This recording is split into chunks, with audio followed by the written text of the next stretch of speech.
Assalamualaikum warahmatullahi wabarakatuh. Di sini saya akan menjelaskan tentang masa kekhalifahan Abu Bakar As-Siddiq. Abu Bakar As-Siddiq lahir pada tahun 568 Masehi atau 55 tahun sebelum Hijrah. Dia merupakan khalifah pertama dari Al-Khulafaur Rasyidin, sahabat Nabi Muhammad SAW yang terdekat dan termasuk di antara orang-orang yang pertama masuk Islam. Nama lengkapnya adalah Abdullah bin Abi Quhafa At-Tamimi. Pada masa kecilnya, Abu Bakar bernama Abdul Ka'bah. Nama ini diberikan kepadanya sebagai realisasi nazar ibunya sewaktu mengandungnya. Kemudian nama itu ditukar oleh Nabi Muhammad SAW menjadi Abdullah bin Quhafa At-Tamimi. Gelar Abu Bakar diberikan Rasulullah SAW karena ia seorang yang paling cepat masuk Islam. Sedang gelar As-Siddiq yang berarti amat membenarkan adalah gelar yang diberikan kepadanya karena ia amat segera membenarkan Rasulullah SAW dalam berbagai macam peristiwa, terutama peristiwa Isra Mi'raj. Kekhalifahan Abu Bakar As-Siddiq adalah khalifah yang sangat berjasa di awal masa Khulafaur Rasyidin. Meski banyak sekali cobaan dan hambatan yang datang, masa Abu Bakar dimulai dengan munculnya permasalahan tentang siapa pemimpin yang akan memimpin umat Islam pasca wafatnya Rasulullah SAW. Kemudian masa ini dihadapkan dengan banyaknya masyarakat yang murtad serta enggan membayar zakat kembali, hingga bermuncullah orang-orang yang mengaku sebagai nabi setelah Nabi Muhammad SAW. Berkat ketegasan Khalifah Abu Bakar serta keteguhan hati para sahabat, permasalahan yang muncul bisa ditangani dan distabilkan kembali. Kemajuan yang diraih di masa Abu Bakar menjadi khalifah hanya 2 tahun. Pada tahun 634 Masehi, ia meninggal dunia. Masa sesingkat itu habis untuk menyelesaikan persoalan dalam negeri, terutama tantangan yang ditimbulkan oleh suku-suku bangsa Arab yang tidak mau tunduk lagi kepada pemerintahan Madinah. Karena sikap keras kepala dan penentangan mereka yang dapat membahayakan agama dan pemerintahan, Abu Bakar menyelesaikan persoalan ini dengan apa yang disebut Perang Ridho, perang melawan kemurtadan. Dan pahlawan yang banyak berjasa dalam perang tersebut adalah Khalid bin Walid. Kemajuan yang telah dicapai pada masa pemerintahan Abu Bakar selama kurang lebih 2 tahun antara lain: 1. Perbaikan sosial. 2. Perluasan dan pengembangan wilayah Islam. 3. Pengumpulan ayat-ayat Al-Quran. 4. Sebagai kepala negara dan pemimpin umat Islam. 5. Meningkatkan kesejahteraan umat.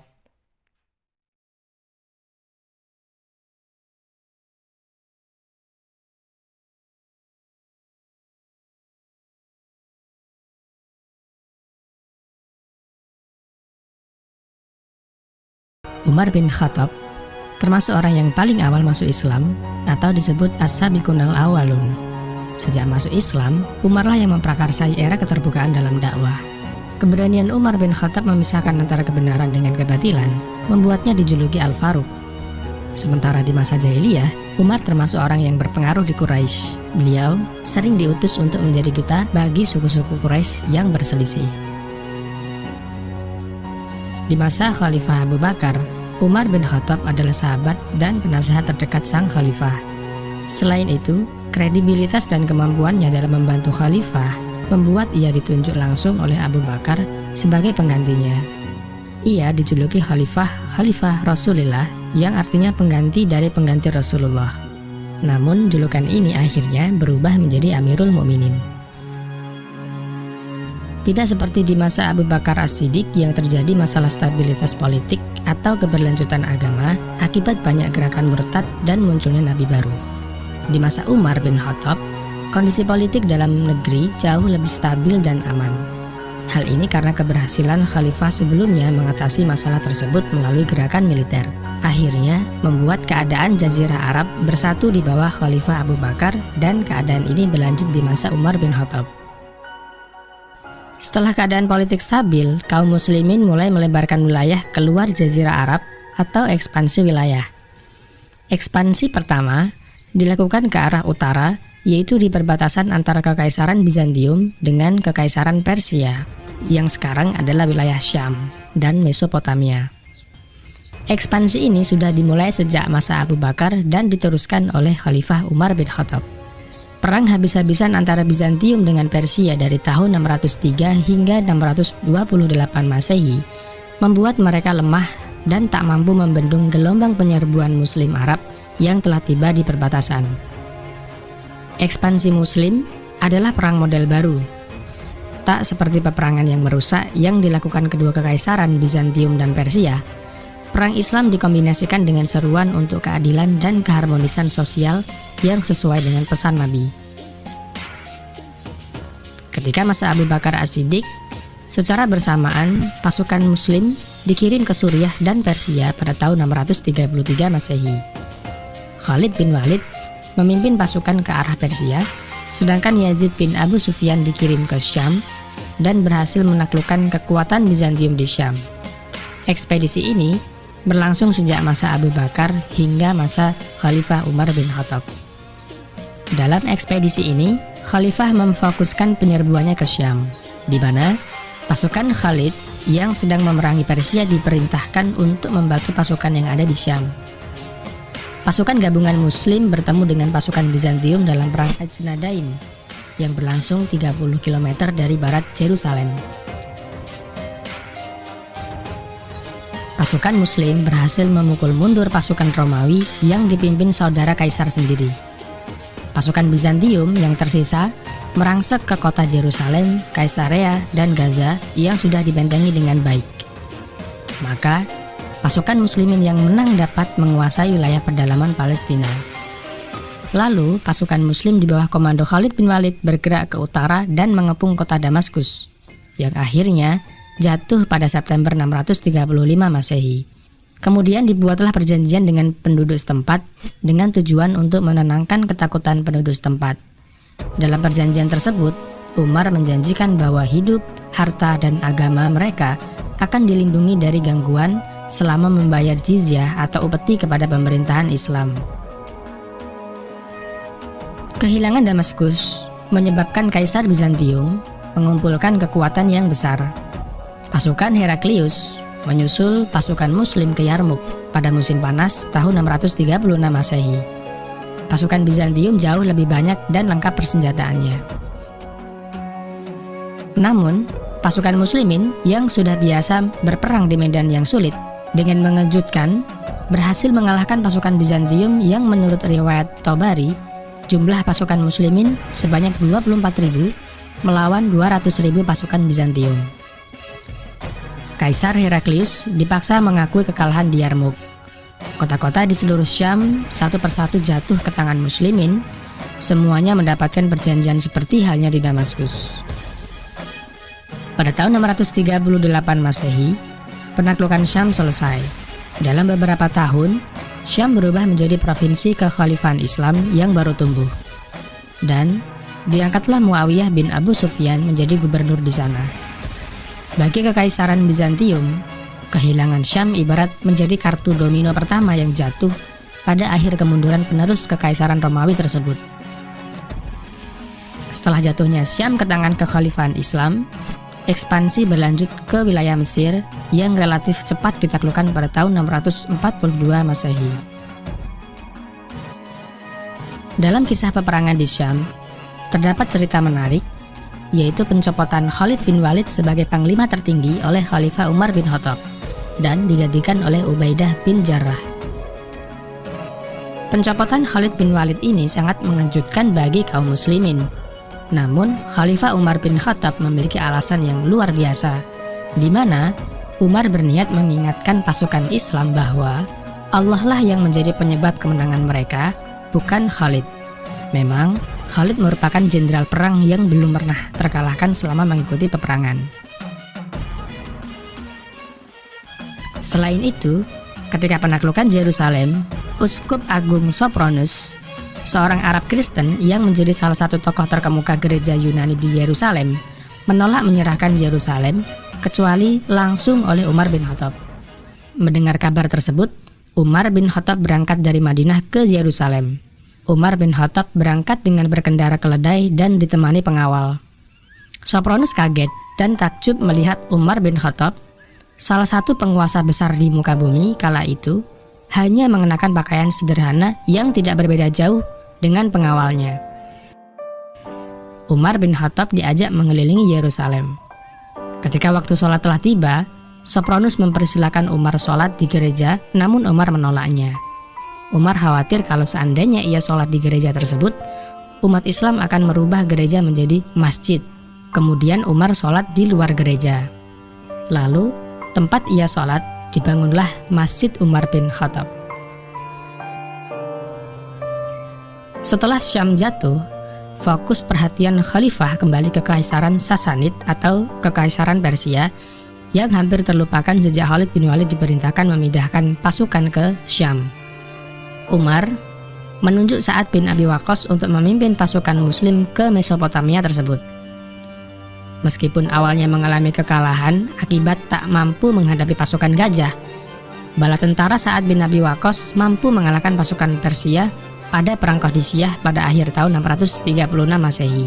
Perang ini membawa rampasan yang banyak ke Madinah untuk dibagikan sesuai dengan hukum Islam. Perang ini juga membuahkan kekalahan sementara bagi pasukan Sasanid. Setelah pertempuran ini, pasukan muslim terus mendesak masuk dengan cepat sampai ke ibu kota Persia, yaitu Madain atau Ctesifon.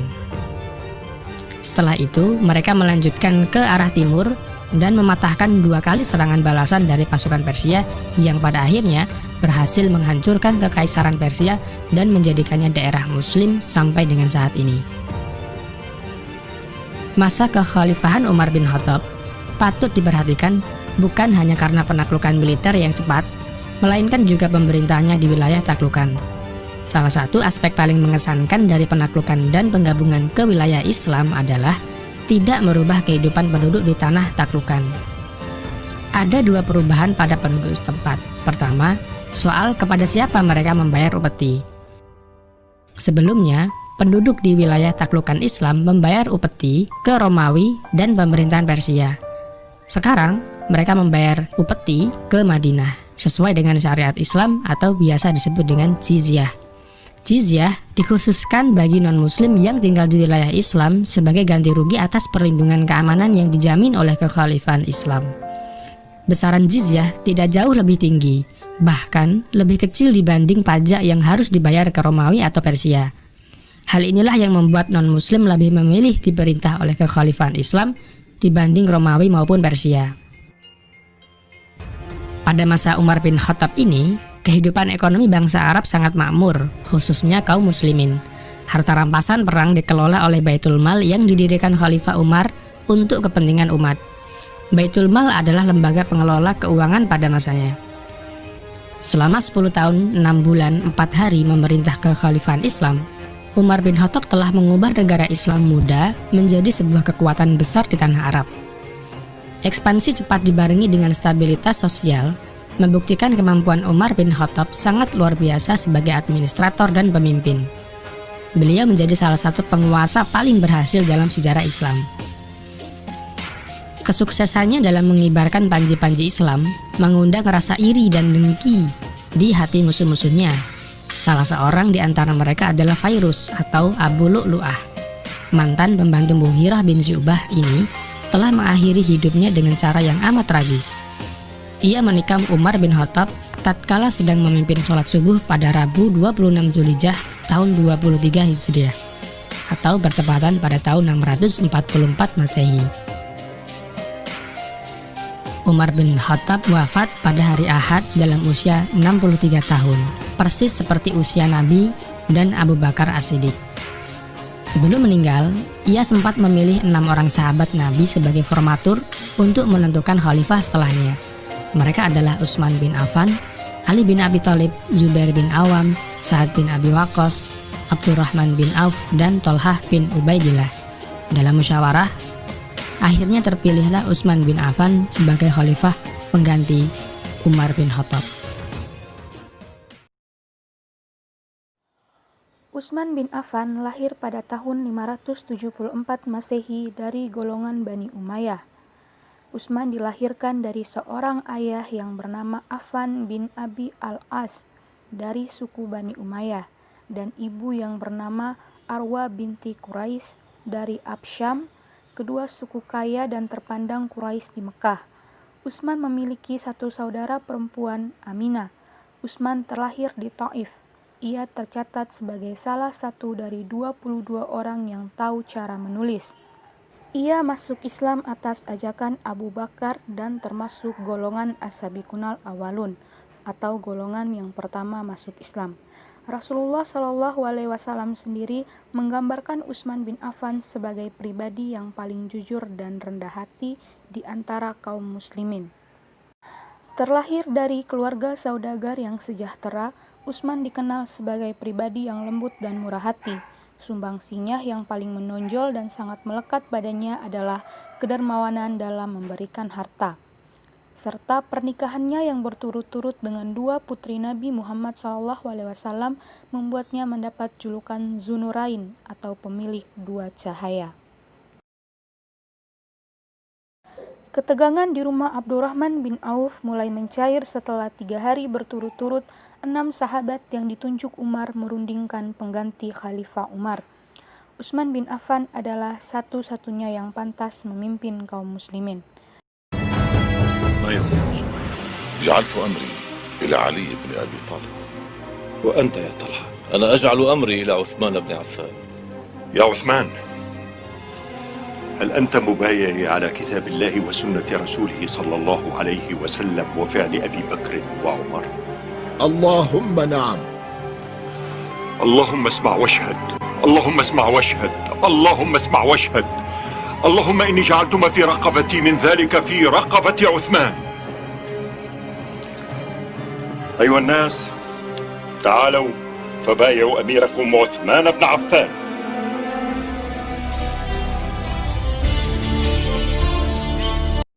Menjabat khalifah di usia 70 tahun, semangat Utsman tak pernah padam.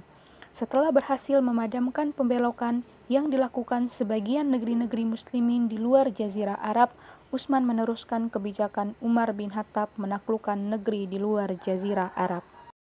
Tubisia di Afrika Utara ditaklukkan dalam perang besar melawan Romawi. Pasukan Utsman terus bergerak hingga menyeberangi lautan dan berhasil menguasai Siprus dan Asia Kecil. Selama 6 tahun pertama memerintah, Utsman berhasil mengislamkan kawasan Afrika Utara, Armedia, dan Tabaristan hingga melampaui Sungai Jihun, negeri Balkh, Hara, Kabul-Elistan, dan Turkistan di Asia. Saat pasukan muslimin menaklukkan Azerbaijan, terjadilah peristiwa penting yang dicatat dengan tinta emas dalam sejarah Islam. Pasukan muslim yang berasal dari wilayah berbeda saling hujat karena berbeda pendapat dalam bacaan Al-Quran. Man kana yaqra'u qira'ata Abi Musa falyati az-zawiyah allati 'inda abwab al-kinda wa man kana yaqra'u qira'ata Abdullah ibn Mas'ud falyati hadhihi az-zawiyah allati 'inda dar Abdullah wa atimmu al-hajj wal-'umrata lil-bayt وأتموا الحج والعمرة لله. استهدوا بالله واقرأوا قراءتنا فقراءتنا أفضل. بل قراءتنا أفضل. قراءة أبي موسى أفضل. بل قراءة ابن مسعود أفضل. Inilah yang kemudian menjadi inspirasi pengumpulan Al-Quran dalam satu bacaan, yaitu bacaan Quraisy, dan Utsman bin Affan mengumpulkannya dalam satu mushaf. Setelah terkumpul Al-Quran dikirimkan ke wilayah-wilayah Islam, Al-Quran inilah yang menjadi standar pecahan kaum muslim di dunia hingga sekarang. Itulah mengapa Al-Quran yang kini menjadi pegangan kaum muslimin di dunia saat ini disebut dengan Mushaf Utsmani.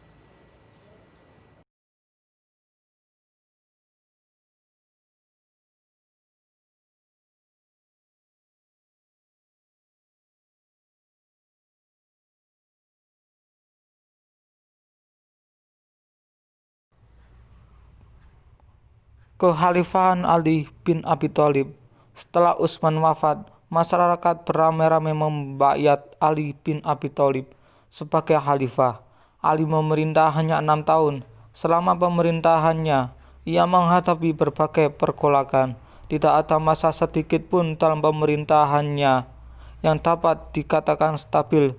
Setelah menduduki jabatan khalifah, Ali memecat para gubernur yang diangkat oleh Utsman. Dia yakin bahwa pemberontakan terjadi karena keteledoran mereka. Dia juga menarik kembali tanah yang dihadiahkan Utsman kepada penduduk dengan menyerahkan hasil pendapatannya kepada negara, dan memakai kembali sistem distribusi pajak tahunan di antara orang-orang Islam sebagaimana pernah ditetapkan Umar. Kemajuan yang diraih di masa Ali bin Abi Thalib di kalangan kaum muslim di beberapa daerah terutama di Basrah, Mesir, dan Kufah. Pada masa akhir kepemimpinan Khalifah Utsman bin Affan terjadi fitnah besar-besaran. Fitnah tersebut sengaja disebarkan oleh kaum munafik yang dipimpin oleh Abdullah bin Sabah. Fitnah tersebut berhasil menghasut beberapa pihak untuk memberontak dan menuntut mundurnya Khalifah Utsman bin Affan.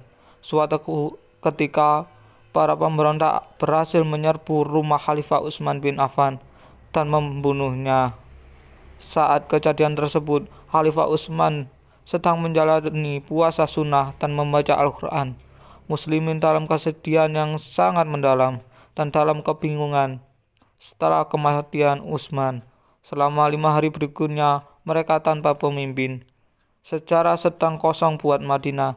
Selain pemberontakan yang selama itu pula membuat kekacauan dan menanamkan ketakutan di hati orang. Kaum pemberontak mengajarkan pendekatan kepada Ali bin Abi Thalib dengan maksud mendukungnya sebagai khalifah, dipelopori oleh Al-Khafihi dari pemberontakan Mesir sebagai kelompok besar, tetapi Ali menolak. Setelah kematian Khalifah Utsman, tak ada lagi orang yang pantas menjadi khalifah daripada Ali bin Abi Thalib. Dalam kenyataannya, Ali memang merupakan tokoh yang paling populer saat itu. Di samping itu, memang tak ada seorang pun yang mengklaim atau mau tampil mencalonkan diri menjadi khalifah untuk menggantikan Utsman bin Affan, termasuk Muawiyah bin Abi Sufyan selain Nabi Ali bin Abi Thalib. Di samping itu, mayoritas umat muslimin di Madinah dan kota-kota besar lainnya sudah memberikan pilihan kepada Ali. Kendati ada juga beberapa kalangan, kebanyakan dari Bani Umayyah yang tidak mau membaiat Ali, dan sebagian dari mereka ada yang pergi ke Suriah. Sepeninggalan Utsman bin Affan dalam kondisi kacau, kaum muslimin meminta Ali bin Abi Thalib untuk menjadi khalifah. Akan tetapi Muawiyah menolak usulan tersebut karena keluarga besar Khalifah Utsman bin Affan menuntut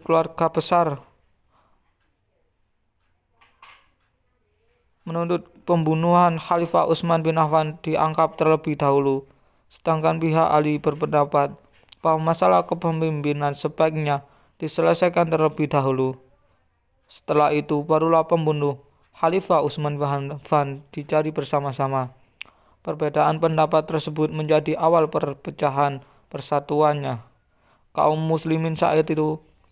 Akhirnya Ali bin Abi Thalib tetap diangkat sebagai khalifah. Prestasi-prestasi Khalifah Ali bin Abi Thalib adalah sebagai 1. Memajukan dalam bidang ilmu bahasa. 2. Membenahi keuangan negara. 3. Mengganti pejabat yang kurang konsisten. 4. Bidang pembangunan.